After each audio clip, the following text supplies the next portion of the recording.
来，公式之二，来，咱看一下107页，总这界数，咱来讲，你会咱你会不要这样无讲了解？来，这台湾哈，我们台湾黑潮，为南边来的主流，一年四季拢是为太平洋较贵。好，第几条？这路到有行过，你若为垦丁吼，垦丁国家公园是一个观海路，你来宾馆啊，你要面对巴士海峡，这是巴士海峡，就是咱台湾跟菲律宾海峡。你看左右两边吼，你会让刚才看到台湾海峡跟太平洋，迄做清楚的。海水的颜色、海水的色完全无同。嘿，是安怎？哪里对？那个深度，海水的深度。啊，太平洋，而且啊，咱太平洋无迄种，这是断层吼，伊无啥物大陆层，就是讲，所以大陆层就是讲。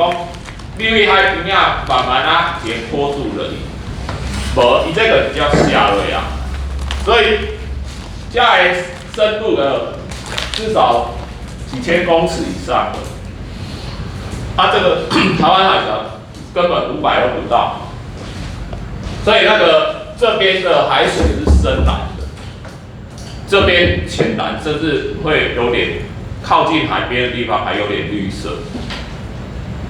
好，像那一小无共，因为海水的深度吼，你阳光落去，伊有海水吸收再反射，所以会造成你看到的色就无共。好，所以呢，这深度就不一样了。来，咱讲这黑潮的主流，一年四季都流过来，这边黑潮的支流是过台湾海峡，迄个甲季节无共，因为咱的大陆沿岸流。伫冬季的时阵，因为东北季风吹，冬季靠大陆沿岸流南下，啊，所以大陆沿岸流南下的时候，咱伫冬天的时候，这个强泵嘛吼，强泵一个袂去哩啊，伊沿岸流一逼，伊个到这恒春半岛了一个转向啊。好，所以造成讲恒春半岛因为拢有黑潮影响，所以恒春嘛，哈，一年四季都恒春，个海水温暖海水影响，不然也影响也冬季，干啊，恒春半岛。那夏季无问题，夏季两边拢往北边，所以伫夏季的时阵，台湾海峡甲太平洋无差。要冬季的时阵，咱讲过，你若伫同纬度哈，同纬度加就比较较温暖，好，西岸加会较寒，啊，而且大陆沿岸流落来，跟带来乌云，啊，这个渔产的问题，好，所以这是咱因为季风的影响，伫台湾海峡加，热人甲大人有无共的状况，啊。当然，夏天的时候有南海海流，伊嘛是往上，这嘛是因为西南季风的影响。这些两角度，好，咱来看一下，迄甲咱的气候甲渔产拢有影响。好，来，那本是这全球变迁，全球变迁。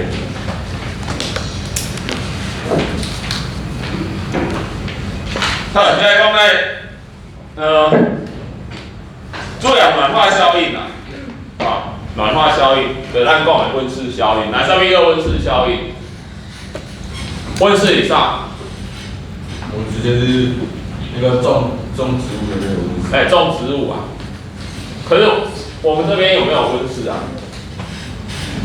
我们很少见温室，温室是伫咧迄种像北欧迄种寒的国家，爱要种一寡迄个热带植物，啊，咱较少啦，嘛毋是讲无啦，啊，咱有诶是咧种迄个番茄啊啥吼，有的是我们希望是一些病虫害的问题。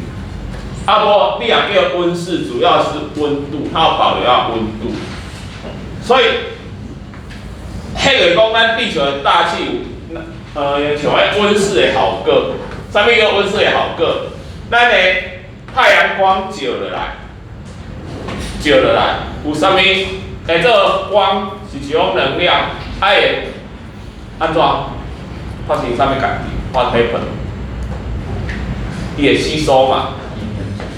毋过毋是全部吸收嘛，伊会爱反射，吸收的物件当然空气也会吸收，但大部分都是地面上。地面上你要看什么东西？因为地球3层的陆地，7层的海水嘛，海水也会吸收，陆地也会吸收，哪一个吸收比较多？陆地，应该陆地嘛。然后你知道吗？还有冰啊。海水它有分液体，还有冰，冰的吸收是最少的，因为你想嘛，在冰会把光线大部分反射嘛，所以依照冰河时期依照地球好几次的冰河期有没有？那个冰河期它的循环是，它一旦冰河期开始，它是会越来越严重，强大也越来越严重。你现在地球如果越来越多地方结冰，它是不是越来越多地方把那个热量反射回去？热量反射回去的越多，它保留的越少，那是不是又造成它温度的下降？是不是又更多地方结冰？这种恶性循环，所以这个造成地球上大部分的地区都被冰封起来，都被冰封起来。这种所谓冰河时期，一起就用恶性循环位置。你出来啦，我越多冰反射越多的热，反射越多的热保留的越少，就会产生更多的冰，你知道就越来越循环，那最后整个地球被冰封起来了啦。你说被冰封起来了，那它什么时候解封？宇宙也会变化，宇宙射线什么太阳都会变化。它又会回正向的循环，所以冰河期是一个循环。现在咱是温度太高，当然我们讲的是为什么温度太高？因为地球上一定要有温室气体。你有温室气体，咱地球现在平均温度是15度，没有温室气体的话会零下。但是我们现在是温室气体太多。来，温室气体有啥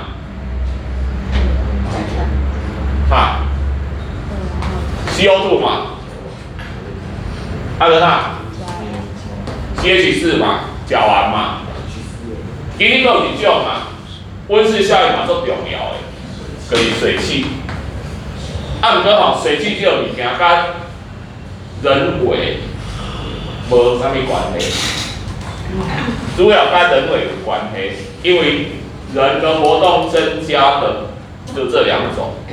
想让人为活动增加 ，CO2 是安怎？哪门爱呼吸啊？燃烧那个石化燃料，石油啦、亚素啦，这个燃烧。咱燃烧石化燃料其实是我们把封存在地球上万年的太阳能，把它释放出来。燃烧本身会用到能量，问题是燃烧本身会产生2氧化碳。当然还有一个我们大量的砍树。地球资费在哪里？亚马逊河雨林嘛，那个地球资费，它的森林被砍掉，不是说砍掉多少，它森林消失的速度是每秒钟消失多少在计算哦。哎，想到为什么要砍雨？种那个棕榈树，哎，种东西哦。哎，主要种什么你知道吗？经济作物，很多东西，哎，不是一种，但是现在我们的经济作物是什么？种大豆。为什么要种大豆？有其中一种啊，为什么种大豆？种大豆，因为你爱吃牛排啊，你们爱吃牛排啊。美国牛肉用什么？用大豆去养的啊。哎，你牛排，咱牛排有分美国牛肉跟纽澳的牛肉对不？哎，迄两边的牛排无共，你看吃得出来。美国牛是喂那个谷物的，跟大豆这一类的谷物。澳洲的牛是喂草的，是吃草的。哎，所以造成肉质不一样。牛肉就跟我们第二个有关啊。讲完按出来，哎，反刍类动物排的气，打嗝放屁都算。好啊，哪一种反刍类动物？好，有4个胃的嘛？是什么？牛跟羊都是嘛。啊，问题是咱饲羊啊较少，咱大规模饲养的是牛肉，所以因此咱这种都上升啊，这2种都上升，结果我们发现地球平均温度上升的趋势跟它们增加的趋势不正相关。哎，你看测区啊啦，去饲牛啦。啊，大爱食牛肉啦，好，所以咱想来宣导讲，啥物牛肉日对无？哎，你知影吼？要生出7-8一个人的肉，要生出喂饱1个人的肉，要花掉可以喂饱将近20个人的谷物。就是讲，你这种谷物吼。去饲人，会当10几个、20个食饱，毋过你早已饲动物，互伊生肉，生出来的肉，敢若饲一个人食饱，好，啊，毋是叫你讲吃素啦，吼，我没有那么那个，啊，不过就是减量啦，减量，你有感觉？你有爱食牛排无？我拢食袂出来吼，我有朋友吼，伊做厉害的，因为你每迄落，你每一食迄一克1-2千块、2-3千块的牛排嘛，都吃那个200-300的嘛，吼，对不对？啊，都有夜市牛排嘛，100多的夜市牛排嘛。啊，你知影？迄种牛排应该拢是重组肉吼，重组肉什么意思？重组肉唔是假的吧？就是把种肉你甲拼图连起来，用胶水啊，会炸点物件，叫重组肉吼。我拢讲得出来。那个重组还有分哦，重组的不严重跟重组的严重。迄个重组的严重的吼，我捌食过一种牛排吼。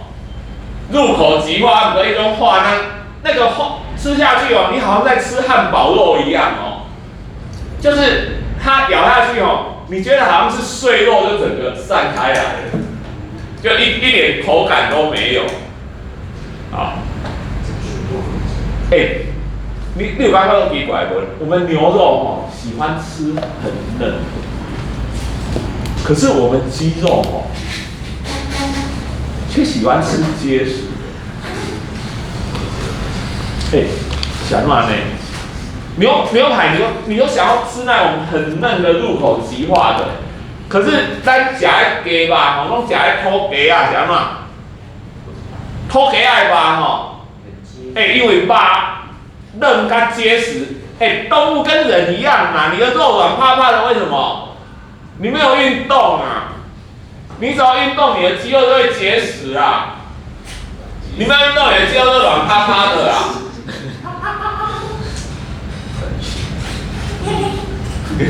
你还嗨什么？所以，你安怎好迄个五百软趴趴的？就让他有不要运动啊？怎么让他不用运动？让他生活的空间就是正好跟他的身体一样大。他唯一的运动就是头弯下去吃东西，再抬起来，这样他的肉质就会软趴趴。土鸡仔是安怎？伊的肉会结实，迄叫啥物？放山鸡嘛，佮伊死过互走啊。所以土鸡仔的肉，毋过迄个贵啊。恁迄个去食迄香鸡排无？你买香鸡排的鸡肉为倒来？迄香鸡排鸡肉的迄生蛋鸡吼，生甲无得。已经袂生啊！上面做鸡排，上面做鸡排，因为鸡排吧，根本它就是松软的啊。你有没有觉得？可是它因为外表炸的酥酥脆脆的，你也无差啦。你若爱生蛋鸡，咱买鸡卵吼，咱买鸡卵有分等级。咱一般上俗的迄种白卵吼。迄种叫笼式，笼式想要样来，这面积哈 ，A4 的纸的面积哈，2、4只鸡，平均。大家客做伙发生啥物代志？小拍嘛，小毒的，客山，好嘛？迄鸡哦，小胶吼，黑白毒黑白毒的。搞破病，搞破病个安嘛，爱注射，爱注抗生素，所以迄生出来就较俗，因为我一个空间我会当饲做侪鸡啊，较贵的卵就是啥？佫有一种是平式的，就是我还是有笼子，但是呢，我可以在笼子里跑来跑去的，还有。放牧的，我的鸡满3片也乱跑哦，然后我再去找它在哪里生蛋的，所以那种蛋就成本最高啊，因为产量少，成本就高啊。所以你喜欢生蛋鸡没有运动啊，它都挤在那里，它怎么运动？所以它的肉就是软趴趴的，然后最后它只能做香鸡排。钱的你也无差啦，你这种鸡肉你煮鸡汤看卖，迄个食是无可能啊，迄食袂落啦，迄食不歹食的啦。你跟土鸡比看看，那种生蛋鸡就是最后只能去做香鸡排。不管怎样啊，因为我们，所以咱即卖讲人道饲养。你不是不吃肉，但是动物啦，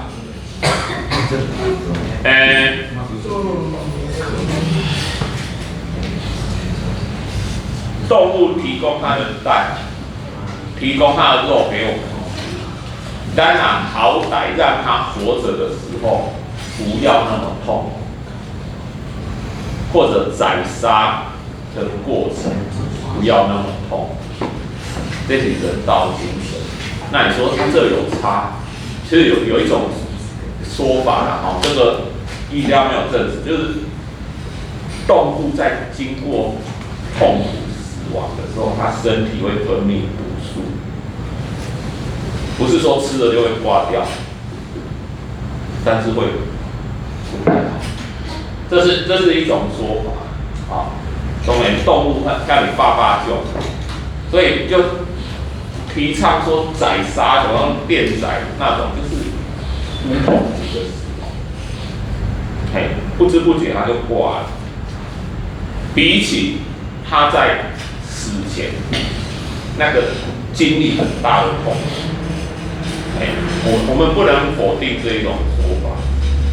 好，当然你说哪一种动物或者释放多少，我们没有定量的分析。但是我觉得有这个可能，就是你在精神或是你遭到极大的痛苦，就是死掉的时候，那死前那整个身体的变化，可能会导致吃它的有不好的影响。好，比起那种不知不觉就挂掉了。好啊，就刚刚有机会你下蛋，你讲我去买人道饲养的，可能一颗蛋10块钱。我去买那个它在里面活得很痛苦，挤在一起修冻的，那种的，可能也要6、7块吧，5、6块。啊，当然有的人付得起，有些人付不起啊。那付得起的人，你可以花10块买那个人道饲养的鸡蛋，你去买那个，等于说你形同鼓励人家去多生产这一种。按哥你很忙这几样代志，有的人做激进的，讲我就立法你不准农事。对，迄贵个物价变动钱拢上上，有的人足可怜的，有的老公伊一个变动钱开足侪钱的呢。这个我在强调的，道德的范围，不要用法律去限制。你用法律去规范道德的事，结果就是灾难，就是反其道而行。我以讲这个观念来，道德你要从本身做起，你要认同这一种事情，从本身做起，可不可以这种环保嘛？你小讲啊，环保嘛，你小想，我这你讲的啊，我就很反弹那种，限速政策。我想要说反弹，什么叫限速政策？现在外带不是都不准用吸管吗？肉不能用吸管，就不能用吸管吗？那很肉啊，是不能用水吗？你刚刚喝？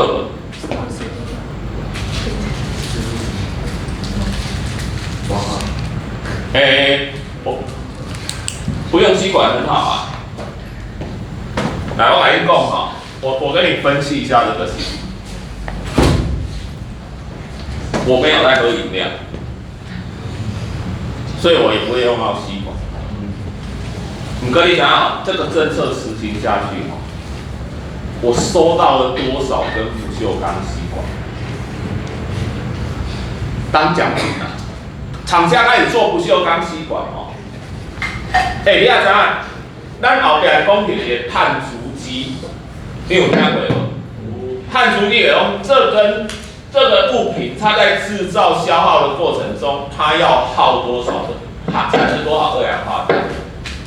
你知道一根不锈钢吸管做出来，你碳足迹相当于塑胶吸管，你要用10000支。也就是说，你用了这根不锈钢吸管哦，你要节省到10000支的塑胶吸管。你才比得上这个碳足迹，更不要说我根本没机会用塑胶吸管，我平白无故收到一堆不锈钢吸管，为什么？这是政策执行下去的结果啊！你要拿塑胶袋、塑胶吸管这种东西，它烧了有没有毒？没有，就是二氧化碳跟水。它为什么这么便宜？你知道吗？因为它是石油化学工业的副产品。什么意思？你今天不做吸管，不做塑胶袋，你在炼油过程中，它一样烧掉，没有影响，跟它放到焚化炉烧掉是一样的。所以它这么便宜，原因就在这边。好，有人去咧想讲，海龟的鼻孔上插了塑胶吸管，所以我们要禁用塑胶吸管。我讲这是来讨个派，海龟的鼻子上为什么会插有塑胶吸管？是我们因为我们用塑胶吸管吗？不是啊，是我们乱丢垃圾啦，丢到海里去啦。你改用不锈钢吸管，你再丢到海里面去，改天海龟插的是不锈钢吸管。你垃圾乱丢到海里面去，你看迄坐船仔的人，我伫咧军舰坐一抓转来，我惊到呢。军舰啊处理垃圾，军舰会把垃圾载转来弹吗？袂啦，规个照三顿食饭，把规个黑色垃圾袋弹回海内底啦。我们全世界，我们听得很感冒，对不对？哦，听到这个很感冒。你讲太阳你抓，对，海洋无限大嘛。你知道现在这个此时有多少大大小小的船在海上开？你叫啥正开？我以前伫外岛，迄海风一个射过来，东北叫起来，规个海马拢粪扫啊，啥物都有啊。迄个是为对来的，为你海里风北弹来的啊。所以你的根源是这个，垃圾乱丢到海里面去，没有处理，跟禁用吸管有什么关系？我们真的要少用塑胶袋、少用吸管，但是我一再强调的，我不是说你就用，不是安呢，你自己有体认，你每个人自己做起，去达到减量。你卖用法令政策去规范道德的市场，这是重点。法律只适合干嘛？约束。法律只能收拾残局的，收拾犯罪的残局啦。你嘛卖认为讲法律有预防犯罪的功能，我们人的迷失就认为法律有预防犯罪的功能。很少很少，预防犯罪要从教育做起，但是教育很难，法律做不到，但是我们会觉得定个严刑峻法很简单，我们人都喜欢简单的思考，所以在全球暖化哈，嘛是安尼，来，这里那边个来 N 轨110页，海平面上升。海平面上升，咱有迄个小岛吼，太平洋小岛已经规个岛无去啊，规个岛，图瓦鲁共和国规个搬去纽西兰啊，变纽西兰人了，哦，整个家园不见了，啊，气候改变，你的全球暖化会造成极端气候的增加，包括暴风雪哦。你说全球暖化会造成暴风雪的增加，确实，因为它就是一种异常气候，任何异常气候都会增加，更不要说洪水啦、热浪啊、干旱啊这种物件。另外，物种的迁移改变生态，咱分价无遐热。结果我们变热了，我们变热之后会有很多热带的寄生虫、蚊蝇，然后就搬家了哦。这搬来是很恐怖的哦。它本来在原来的地方哈，我们已经适应了，我们对这些寄生虫、这些蚊蝇的病菌有抗体了哦。结果你忽然像什么疟疾什么哈，我们没有流行过的哈，你突然干来，我们会先挂掉一票人。等我们大部分人产生抗体，我们才变成不怕它们。所以这种物种的迁移是很恐怖的，更不要说大型的这种外来种去把本土种的干掉，这种情况经常有的。所以这些都是暖化造成效果。咱看113页，永续发展，来联合国17项永续发展目标，来这记的哈。没记啦，这叫 S， 迄个这个名称吼，这个名称你也知影无？林刚人讲吼，你唔知迄个 S B G S， 这个 S 是复数啦，复数目标。联合国17项永续发展目标，咱读过知影啥物就好。哈，有17种的图形。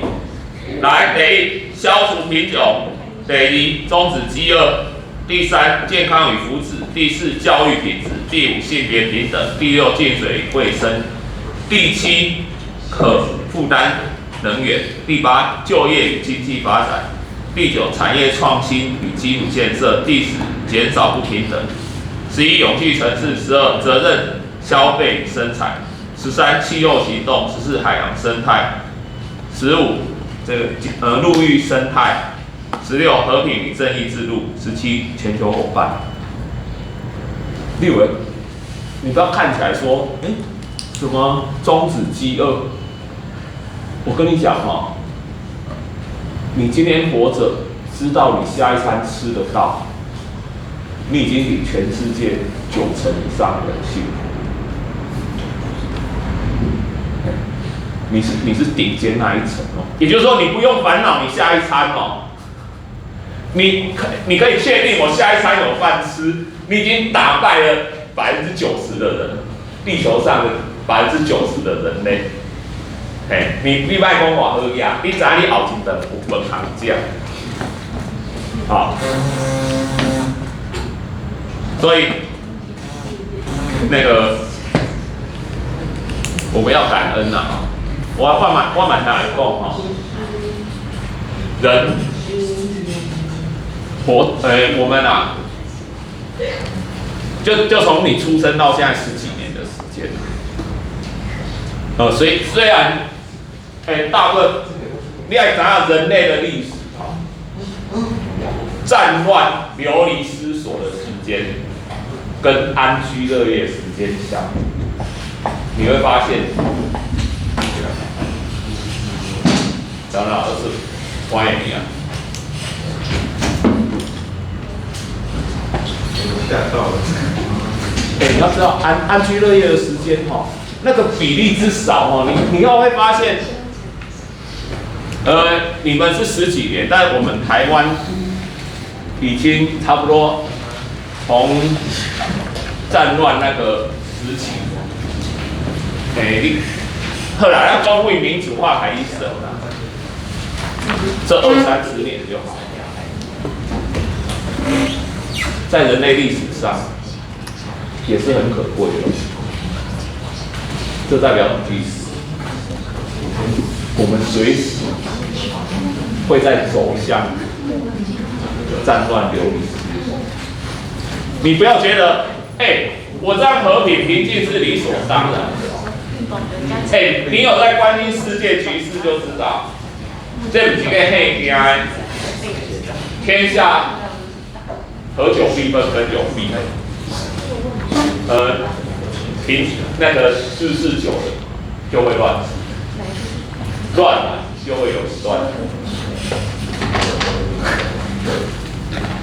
我前几个礼拜就跟我小孩讲，我跟我大女儿在台北，我就跟她讲。